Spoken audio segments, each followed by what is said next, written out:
Picture this. You're standing in the marbled halls of ancient Rome, somewhere near the Palatine Hill, around the year 220 AD.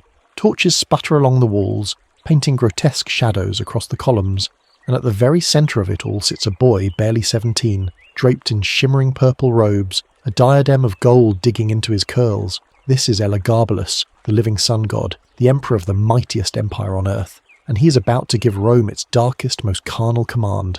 All around him, the Senate trembles, not from the clash of swords or threats of civil war, but from the spectacle unfolding before their eyes. Young boys, no more than 15, painted in crimson dyes, their delicate limbs scented with myrrh, dance barefoot across the cold marble.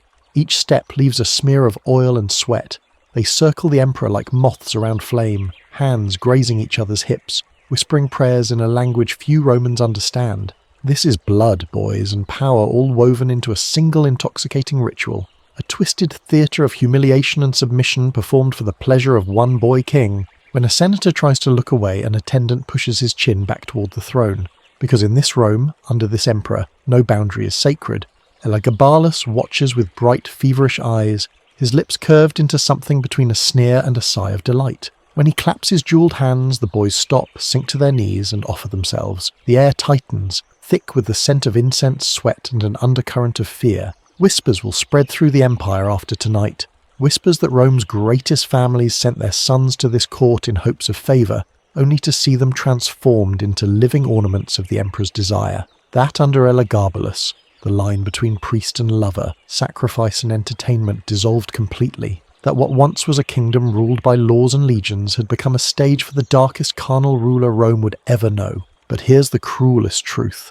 Elagabalus didn't rise from nothing. Rome invited this decadence. Rome applauded it. Rome fed its own doom with eager hands, dazzled by novelty, too intoxicated by exotic rituals and forbidden flesh to see the poison soaking into its veins. And so this story, drenched in blood, boys, and power, isn't merely about a depraved emperor. It's a mirror held up to an empire that had grown so hungry for spectacle that it willingly surrendered itself to the twisted fantasies of a teenage god. Before we explore how Elagabalus shattered every Roman virtue, how he turned temples into theatres of lust and draped priests in bridal veils, remember this: history often hides its greatest horrors behind silk and incense, and by the time the scent fades, the rot has already taken hold. Rome thought itself untouchable. By the early 3rd century AD, the empire had swallowed coastlines from Spain to Syria, its eagles stamped on every road and forum from Alexandria to Londinium. Senators in scarlet-trimmed togas congratulated themselves on ruling a world so vast that merchants brought them snow from distant mountains just to cool their summer feasts. They believed they were masters of destiny, that Rome's divine favour could never falter. But that arrogance would become the perfect stage for a boy from the edge of the empire to seize ultimate power. Elagabalus was not Roman by blood.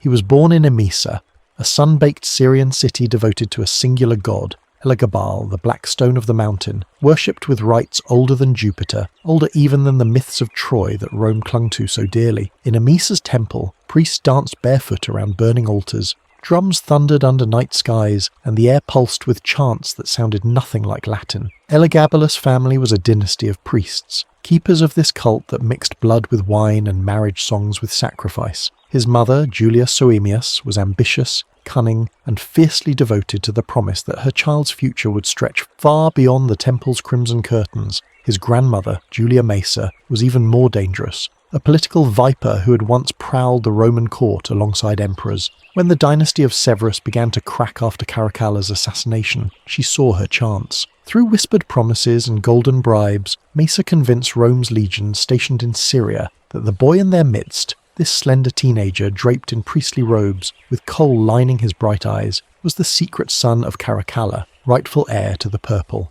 The soldiers were exhausted from endless campaigns, desperate for pay and easy to sway with tales of destiny. So they lifted Elagabalus on a shield, hailed him Augustus, and began the bloody march toward Rome. When news reached the capital, the Senate sputtered in outrage. A foreign priest king, a boy barely 14 who worshipped a meteorite and kissed eunuch attendants on temple steps.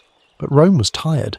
Civil war had drained its treasury and morale, and when Elagabalus's armies defeated the forces loyal to the sitting emperor Macrinus, there was little left to do but bow. So the city adorned itself in garlands, trumpets blared across the forum, and the senators who once swore to preserve Roman virtue bent their knees to this Syrian youth crowned in gold and carrying the sacred stone of Elagabal. The empire's fate was sealed by their exhaustion and greed, and by a new fascination with the exotic, because make no mistake, Elagabalus didn't trick Rome. Rome seduced itself. The city had grown bored of its own austerity. Generations of patricians who once disciplined themselves with stoic philosophy now lusted for new gods, new pleasures, new spectacles. They whispered that the boy emperor's rituals might be uncouth, even barbaric, but they still packed the temples to watch. Curiosity was the lever that moved the empire's soul. Meanwhile, Julia Maesa consolidated power in the palace. She placed Roman tutors around her grandson to teach him the language of statecraft, filled the treasury with new taxes to pay the praetorians,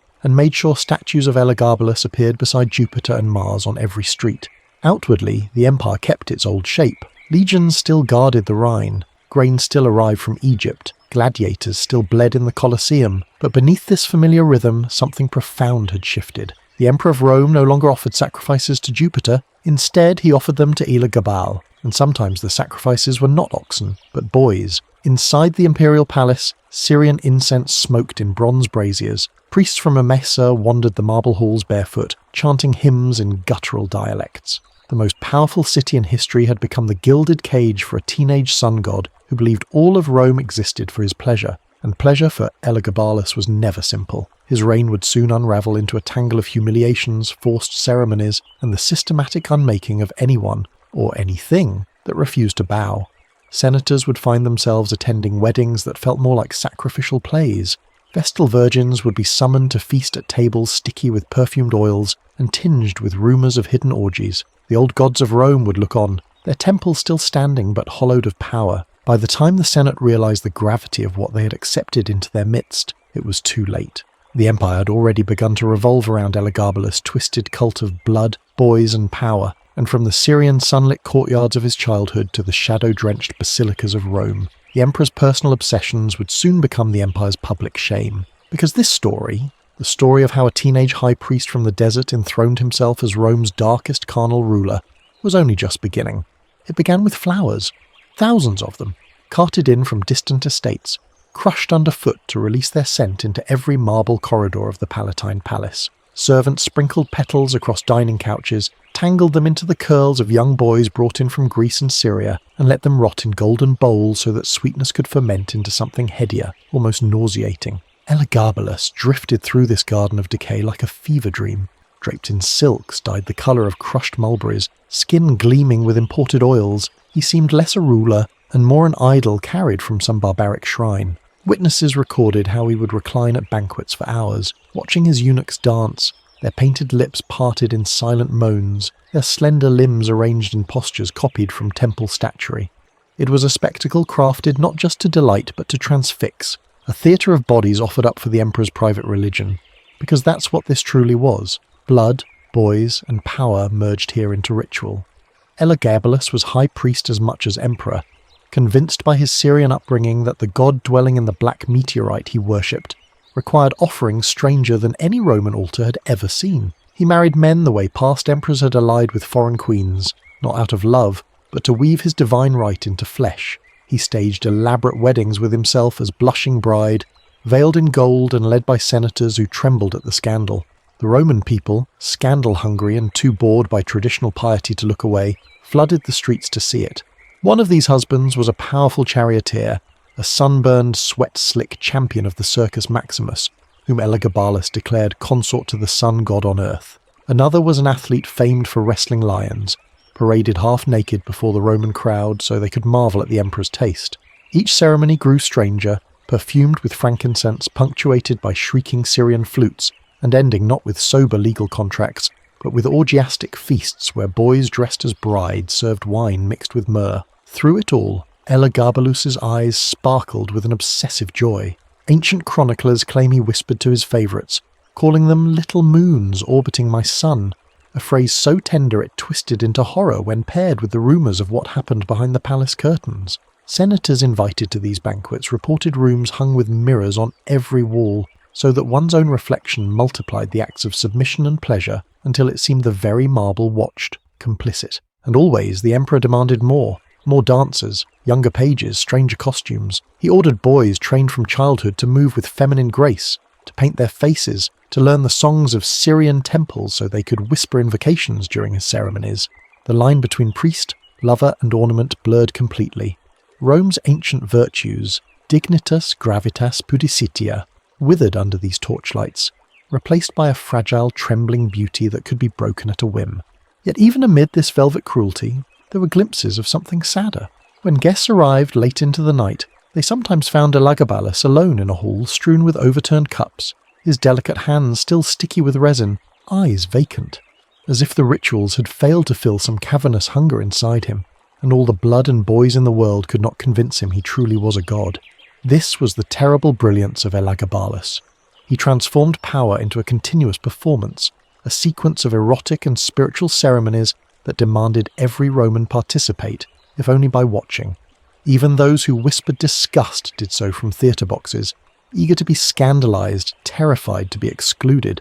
And so the empire, proudly built on law, legion and iron discipline, surrendered itself night after night to a boy's fantasies played out on purple cushions and mirrored floors. By the time dawn broke, the flowers underfoot were brown with the rot. Servants swept away the wilted petals, washed the wine from marble, and prepared for the next evening's spectacle. Because under Rome's darkest carnal ruler, excess was not an accident. It was the engine of empire now, a fever that pulsed through every heart, from the lowliest street vendor to the highest patrician, binding them all in complicity. And so the rituals continued, each more extravagant than the last, until the difference between worship and violation disappeared entirely. It's easy to gasp at the outward displays, the jewelled marriages, the painted boys, the banquets perfumed with corruption.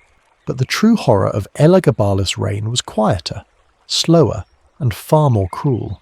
Because what happened inside that palace was not simply decadence, it was the systematic dismantling of identity. The emperor did not merely desire pleasure, he desired transformation. To prove that his god stood above Rome's ancient ways, he sought to unmake what was Roman, and replace it with rituals drawn from the windswept deserts of Syria, and from the deepest corners of his own obsession. No one was allowed to remain what they were born. Everything, gender, rank, even piety, bent beneath his hand. Servants who once bustled through the halls with downcast eyes found themselves summoned to private chambers where silk robes waited, cut for narrow shoulders and cinched with golden cords. They were taught to walk with short, gliding steps, to lower their lashes, to laugh in bright, fluting tones. Tutors corrected their posture by striking them across the spine when they stood too straight, too masculine. Soon, entire wings of the palace filled with these artificial creatures, not quite boys, not quite girls, each day painted anew, their identities scraped away by brushes dipped in carmine and coal. Elagabalus revelled in this. He would stroll through these antechambers like a gardener inspecting hothouse flowers, stroking a cheek here, lifting a trembling chin there, delighting in the tears that smudged rouge into faint bloodstains. Sometimes he chose one to stand beside his couch at feasts, so guests could watch the boy's delicate hands pour wine, his wrist trembling under bracelets heavy enough to bruise. If anyone in Rome dared to question this, if a senator wrinkled his nose or a general muttered that the emperor's amusements shamed the legions, Elagabalus answered with rituals that were half threat, half blasphemy. He ordered Rome's most sacred priests to process through the streets, not in their traditional white wool, but in gowns of blazing saffron, with their hair perfumed and twisted into foreign knots. Temple virgins were forced to attend orgiastic ceremonies, their stoic faces illuminated by torchlight as dancers writhed at their feet. Imagine being one of these priestesses, sworn from childhood to a life of solemn discipline, your hands trained to weave laurel garlands, your voice schooled in hymns to Vesta, and finding yourself surrounded by boys painted like brides, chanting invocations to a black meteorite hauled from a Syrian temple. The shame was not only personal, it was institutional. Elagabalus sought to break Rome by first breaking its most sacred traditions, and he didn't stop at ceremonial humiliation. In private, the emperor's taste grew sharper, crueler. He took lovers not out of affection but curiosity, to see how completely a soul could be reshaped. There were whispers that he paid surgeons to perform procedures on favoured attendants, not unlike the castrations practiced by certain Eastern cults. Some said he ordered these boys displayed afterward like living trophies, draped on couches, eyes dulled by pain and laudanum, still wearing the strings of pearls that mark them as royal playthings. Those who survived learned quickly that compliance offered scraps of security, a new tunic, a chamber closer to the kitchens, where laughter still sounded almost normal, perhaps the mercy of being ignored for a night. But even these small mercies chained them tighter, because to resist meant total erasure. Slaves who disobeyed were stripped naked, painted in pitch, and paraded before guests. Freedmen who questioned orders found their families seized, their homes auctioned. Elagabalus did not need to order mass executions. He discovered a far more elegant cruelty: force people to destroy themselves, to become complicit in their own unmaking. Meanwhile, the emperor's personal transformation deepened. He began wearing more elaborate bridal veils, appeared at dawn sacrifices in diaphanous tunics so sheer they clung to his skin, and instructed his priests to address him not as Dominus Caesar, but as Empress.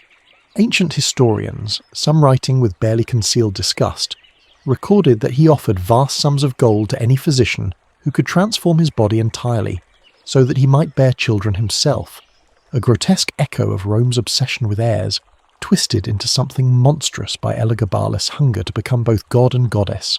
Picture it, the ruler of the largest empire on earth standing before the altar of Jupiter in a dress more intricate than any worn by a patrician matron, offering libations to a foreign stone while whispering prayers for a womb that would never exist. Around him, senators bowed, mouths dry with terror, because to laugh, or even to look away, meant ruin. This was how Elagabalus wielded power, not with legions on the march, nor with executions by the thousands, but by converting Rome's deepest codes, its gender roles, its religious taboos, its fierce pride in masculine discipline, into soft wax moulded by his hand. Under his reign, the entire empire became a kind of harem, filled with half-men, broken oaths, and eyes that dared not meet each other for fear of sharing mutual shame. By the time the Praetorian Guard began to plot, the damage was already done. Rome itself had become complicit. The very men who would later plunge daggers into this emperor's chest had knelt at his feasts, praised his beauty, laughed at his cruel entertainments. They thought by killing him they might cleanse themselves. But history would remember otherwise, because Elagabalus' real legacy was not simply scandal. It was the revelation of how easily power can strip a society of everything it claims to hold sacred. Given the right perfume, the right promise of favour, even Rome, proud, iron-willed Rome, surrendered its identity piece by fragile piece. If everything until now felt like a grotesque private indulgence, what came next revealed Elagabalus' genius for spectacle. A dark theatre where Rome itself was both audience and participant. Because for all his whispered blasphemies and secret humiliations, the emperor craved applause, and so he staged horror as entertainment, making the degradation of bodies into public performance. Imagine standing in the forum on a festival day, under banners dyed imperial purple, hearing the heralds announce a new kind of procession. No legionaries in gleaming breastplates, no triumphal prisoners of war. Instead, a train of boys and young men dressed as brides, their faces powdered bone white, lips painted a bruised rose.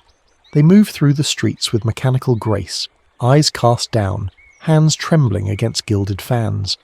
Above them, slaves tossed handfuls of saffron petals that clung damply to sweating skin. At the centre rode Elagabalus on a chariot pulled not by horses, but by naked slaves yoked together with golden collars. His hair was coiled high in the intricate knots of a Syrian priestess, heavy diadems digging into his brow. From a distance he looked almost divine, until you saw his mouth slack with pleasure, and realised he was whispering instructions to the men straining beneath his weight, urging them to move slower, to savour every cruel step. This was a theatre designed to collapse the boundary between sacred ritual and sexual spectacle. Ancient chroniclers, even those who loathed him, could not look away. They described how, at the steps of the Capitoline Temple, Elagabalus would dismount and lead one of his painted boys up the marble stairs by a chain of pearls. There, before the statue of Jupiter, he staged mock marriages, sliding rings onto trembling fingers, murmuring vows in a high, breathy voice, then sharing kisses so lingering they made senators avert their eyes. But it wasn't just marriage rites. Elagabalus orchestrated banquets that ended with performances more explicit than anything seen on Rome's bawdy comic stages. Enormous halls were refashioned into pleasure theatres, with couches arranged in tiers like private opera boxes. Guests reclined on cushions soaked with perfumes, their hands busy with figs and honey cakes, while dancers, some barely out of childhood, performed scenes drawn from myth. Ganymede snatched by Zeus, Leda ravished by the swan, Narcissus bent weeping over his own reflection. Except under Elagabalus's direction, these stories were stripped of any poetic ambiguity. Bodies tangled together on marble floors slick with spilled wine, flesh slapped against flesh while musicians played delicate, mocking tunes on lutes and flutes. One senator wrote, "I thought we watched Orpheus charm the beasts until I saw the emperor's eyes, and understood it was we who were the beasts made docile by his song. Even the Roman elite, jaded by generations of gladiatorial gore, found themselves unsettled, because this was not war or sport. It was an orchestrated destruction of shame itself. Guests found themselves handed laurel wreaths slick with sweat and oil, forced to crown the victors of these obscene tableaux. If they hesitated, palace guards gently pushed them forward, smiling. To refuse would mean banishment, or worse, the quiet disappearance of estates, children, names from public rolls. So they laughed, they clapped, they drank ever more heavily, hoping to drown the sight of their own eager complicity. Meanwhile, Elagabalus moved through this decadent carnival like a conductor, his delicate fingers snapping to cue the next horror. Sometimes he vanished for hours, only to reappear on a balcony high above the feasting floor, his arms draped around two trembling youths, one on either side. The crowd would fall silent as he surveyed them, and then, with a languid gesture, he would let his silken robes slip, revealing a body painted with intricate gold designs, spiralling down from throat to thighs. The crowd roared approval, not sure whether they witnessed a god descending or a boy bearing himself in manic desperation. But the most haunting element of all was the mirrors. Elagabalus ordered immense sheets of polished bronze to be installed along the banquet walls, so that wherever guests looked, they saw themselves reflected back, multiplied, distorted, locked forever in these tableaux of submission. Senators found their own faces floating beside weeping eunuchs, their mouths frozen in drunken smiles even as their eyes betrayed horror. Merchants saw their plump hands clutching cups of blood wine, while behind them, children garlanded in ivy wove between tables on orders too cruel to speak aloud. This was Elagabalus's masterpiece. Not just the manipulation of flesh, but the manipulation of collective memory. Because when the lamps burned low and guests stumbled home, they carried with them an image of their own participation, etched as deeply as any scar. Rome's identity, once armoured by discipline and stoic restraint, cracked under the weight of its own voyeurism. They could never again pretend purity. The emperor had made them actors in his perverse theatre, and so, night after night, the performances continued, until even the marble lions at the palace gates seemed to avert their stone eyes in shame. It didn't end with a grand betrayal. No dramatic clash of armies outside Rome's walls. The collapse of Elagabalus was more intimate, the final convulsion of a man who had spent too long swallowing his own poison. By the second half of 221 AD, whispers grew louder in marble corridors. The Praetorian Guard, men who once knelt at Elagabalus's feet and praised his godhood, now gathered in private courtyards, their hands resting too long on dagger hilts. Senators found excuses to leave the city, claiming illnesses, sudden religious duties, anything to avoid the next summons to the Palace of Mirrors. Even the boys he'd painted into brides began disappearing from public processions. Some smuggled out by terrified families, others simply vanished, their jewelled sandals left behind in dark hallways. Elagabalus felt it before anyone spoke aloud. The air changed, from perfumed decadence to sharp metallic dread. Servants no longer met his eyes. The feasts were quieter, the music slower, as though Rome itself held its breath. He tried to fix it the only way he knew, with deeper indulgence, grander illusions. He staged new ceremonies, appearing in ever more elaborate gowns, hair woven through with rubies, skin dusted in gold powder that left glittering streaks on anyone he touched. But the applause sounded hollow, too practiced, too safe, and inside something cracked. Ancient chroniclers say he began talking to himself more often, mumbling prayers to the black meteorite that had once seemed to promise immortality. He held long one-sided conversations with statues, asking if they still found him beautiful, asking if they would stay when all others fled. In the end, his final moments were not a performance for the masses. They were a cramped, frantic slaughter behind locked doors. The Praetorians came at dawn, when the palace still smelled of stale wine and rose oil. Elagabalus was found hiding with his mother in a small storeroom, clutching her hand like a frightened boy. This, the emperor who had made all Rome dance to his tune of flesh and fear, was discovered not on a throne, but crouched amid amphorae of imported spices weeping. They dragged him out by his hair, the gold powder smeared, mixing with sweat. His silken robe tangled around his ankles, making him stumble. Some accounts claim he shrieked invocations to his god, promising them sacrifices if only this cup could pass. Others say he offered jewels, lands, anything for a little more time. But the Praetorians had already decided. They would cleanse Rome with his blood. The first blade slid between his ribs almost delicately like a lover's touch. Then another, and another. His mother screamed, then choked on her own breath as a sword found her throat. When it was over, the men stepped back, breathing hard. The marble floor bloomed with dark flowers that would take days to scrub clean. But Elagabalus's humiliation was not yet complete. The guards, eager to prove their loyalty to the Senate, dragged his limp body through the streets, still in his bridal silks, blood seeping through like grotesque embroidery. Crowds gathered, not to mourn, but to gape. The same Romans who once lined up to watch his gilded processions now pointed and jeered, tossing handfuls of dung instead of rose petals. His corpse was eventually flung into the Tiber, denied a funeral, denied even a simple grave. Water closed over the body that had once adorned itself with the jewels of emperors and the perfumes of gods. The river carried him away, unmarked, unclaimed. It was a final, brutal erasure of everything he had tried to become. And yet, somehow, that image lingers. The boy emperor who loved his own reflection so desperately he tried to reshape the entire world to mirror it. Who confused cruelty with devotion, theatre with worship, pleasure with power. In those last moments, stripped of pageantry, perhaps he realised none of it had ever truly belonged to him. Not the empire, not the gods, not even the painted face he saw in polished bronze. Only the terror did, and then nothing. His death should have ended the spectacle. But Rome, ever hungry for closure through cruelty, demanded a final performance. Elagabalus' corpse, still tangled in silken garments stained dark with blood, became an object lesson for the empire he once ruled through desire and terror. The Praetorian Guard hauled the dead emperor through the streets like carrion. No litter of ivory, no parade of musicians, just rough hands gripping ankles and wrists, dragging his limp body over the cobblestones. His hair, once arranged in jewelled braids that took hours each morning, now clung to his cheeks in matted clumps. At every turn the crowd gathered tighter.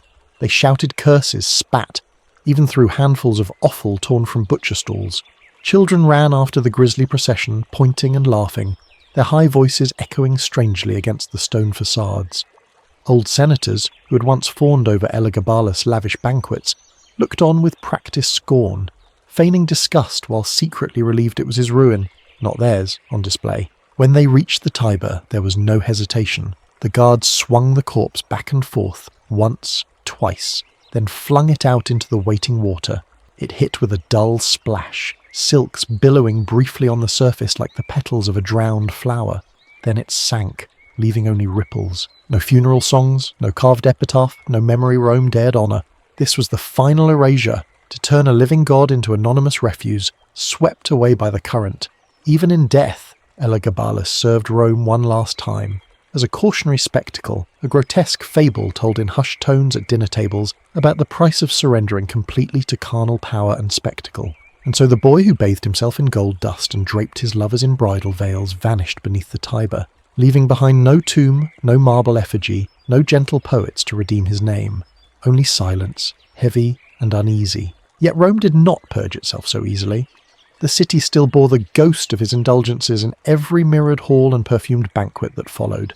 Generations of emperors would swear to be nothing like Elagabalus, even as they repeated his sins in quieter, more cunning ways. After all, the line between divine theatre and monstrous excess was always thin in Rome, a single breath separating worship from desecration. Historians would later sketch his portrait in strokes of scandal and madness, a convenient moral tale to absolve their own complicities. They called him depraved, unfit, cursed by foreign gods. They neglected to say how eagerly they once applauded, how hungrily they once watched.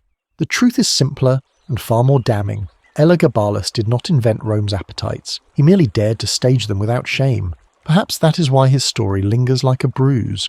Not because he was uniquely monstrous, but because he held up a mirror to an empire that preferred not to see its own reflection. Even today, we flinch at such mirrors. We build new theatres, stream new spectacles, hungry to watch someone else's ruin so long as it isn't our own. We tell ourselves we would never worship at such altars, never sacrifice innocence for spectacle, never dress cruelty in silks and call it divine. But history whispers otherwise, and the Tiber still flows, indifferent and dark, carrying away all who believed their pleasures were too beautiful, too powerful, too sacred to ever drown.